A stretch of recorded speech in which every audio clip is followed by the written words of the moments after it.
looks like what you would buy from a store. Hey, I never asked you. Yeah. You like guacamole? Oh, God! Run it! Greetings, everybody. Maximus here, back with yet another chapter in the story of the Boeing Max Frankenplane. So by now, you have had time to maybe watch some other videos from the politically correct channels, so I figured it was my turn to chime in. I don't know if it's bad luck or just some kind of voodoo curse, but Boeing can never catch a break.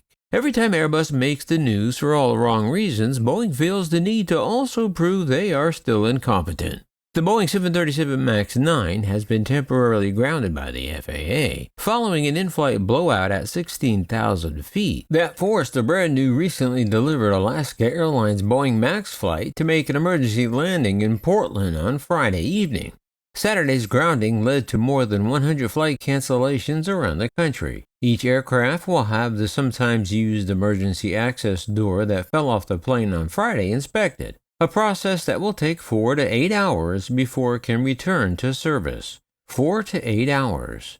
Well, that sounds totally reassuring.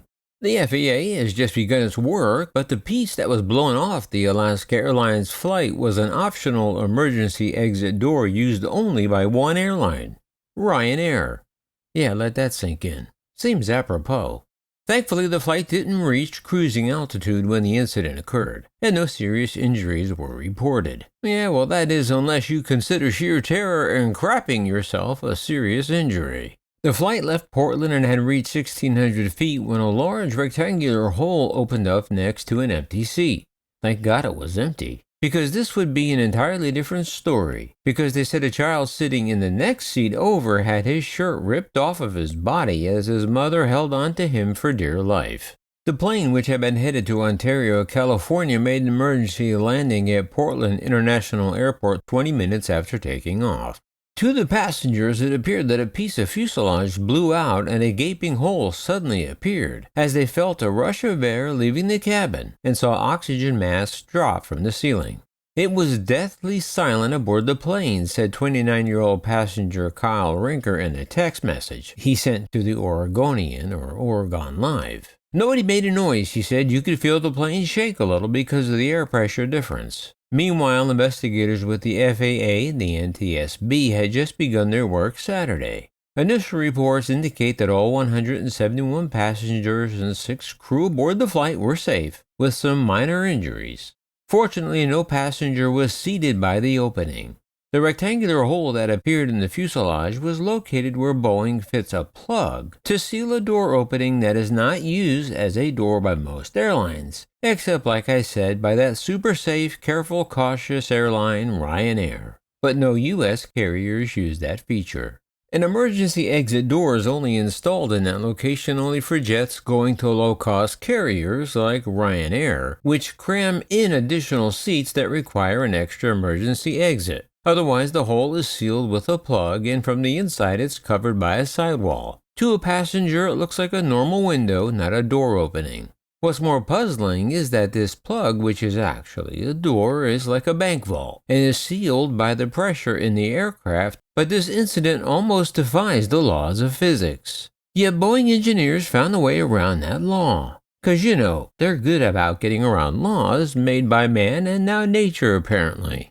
This covered door halfway between the overwing emergency exit door and the door at the rear of the plane is present only on the largest versions of the 737. However, there is no immediate explanation as to why the plug blew out. Photos and videos from passengers inside the jet show clean metal brackets where the plug would be latched with no visible breaks, deformations, or tears in the metal. There was also no damage to the fuselage or the tail section of the plane. The entire 737 fuselage, including the door plug, is assembled in Wichita, Kansas, by Boeing's major supplier, Spirit AeroSystems. The FAA and Alaska Airlines say that the number of cancellations will depend on how long it takes the FAA to clear the 737 MAX 9 for flight, but hundreds of cancellations are expected.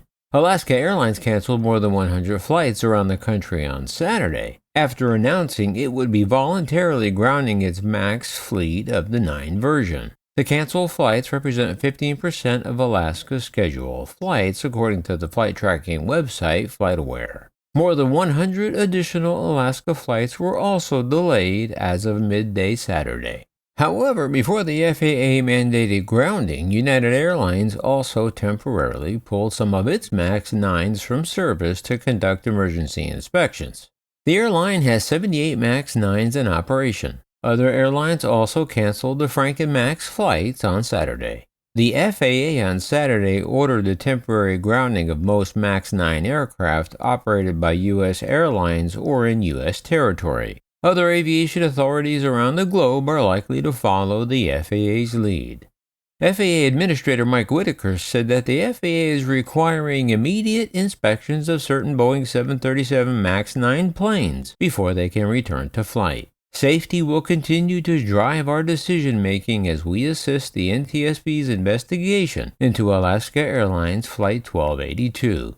The Emergency Airworthiness Directive, or EAD, will require operators to inspect planes before further flights of the aircraft can take place. Some older MAX 9s may have had the same type of door plug that blew out have also been ordered to be inspected. All other MAX 9s are grounded. The MAX 9 is the largest plane in Boeing Max series currently flying pending certification of the larger Franken Max 10. The company has delivered a total of 218 MAX 9s worldwide.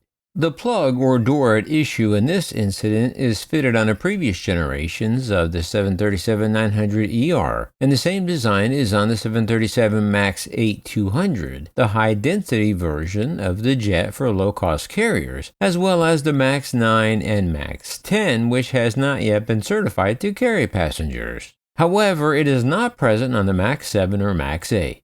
FlightAware data shows Flight 1282 was the aircraft's third flight of the day. It had flown from San Diego to New York overnight and then on to Portland earlier in the day. So there you have it. You're all up to date on the latest chapter of the Boeing Corporation's Franken Max. Now, of course, my use of the term Franken Max is only in jest, and I mean no disrespect to passengers affected by this hastily produced version of a 60-year-old plane. But as they say, if it walks like a duck.